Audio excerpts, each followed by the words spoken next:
Nous voulons partager la grâce avec le titre « L'héritage de la piété passe aux descendants », en prenant comme texte les versets 1 à 10 du psaume 112. Chers frères et sœurs en Christ, aujourd'hui nous allons méditer ensemble sur les paroles du psaume 112 qui parlent du chemin de la vie bénie.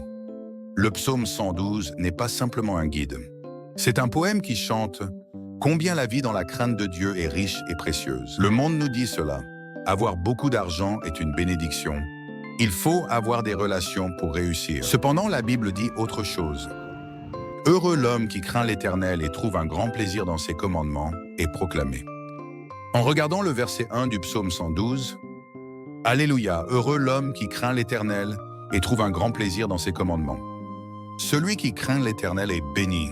Ici, le terme craindre ne signifie pas simplement avoir peur. En hébreu, yare yarea exprime à la fois la peur et un profond respect. Cela signifie des émotions complexes de confiance. Une personne qui élève Dieu et le place au centre de sa vie, c'est lui qui est véritablement une personne bénie. Le monde recherche le succès, mais Dieu regarde l'obéissance. Celui qui se réjouit de ce commandement vit en s'appuyant sur la parole et cherche à vivre selon sa volonté. Dans le psaume 112, versets 2 et 3, il est dit « Sa descendance sera puissante sur la terre, la génération des hommes droits sera bénie.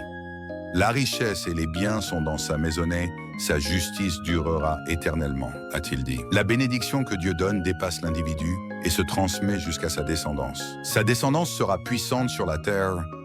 Il y aura des bénédictions pour les descendants des justes. Notre foi ne se limite pas à la satisfaction personnelle. Une véritable foi influence les générations futures. Les enfants élevés par des parents pieux héritent d'un patrimoine de foi. Ce qui est plus précieux que l'héritage matériel, c'est la transmission de cette foi. Dans le psaume 112, versets 4 à 9, il est dit qu'une vie brille dans un monde sombre. Ce psaume décrit concrètement la vie des justes. C'est celui qui fait preuve de grâce, qui aide, qui agit avec justice et qui vit avec audace sans vaciller.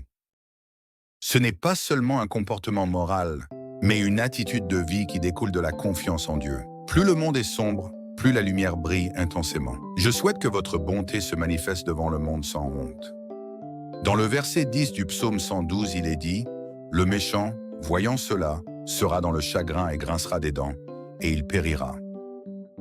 Les désirs des méchants disparaîtront. » Comme cette parole le dit, la vie des justes ne vacille finalement pas. Le méchant, voyant la bénédiction des justes, grince des dents, mais leur chemin disparaît.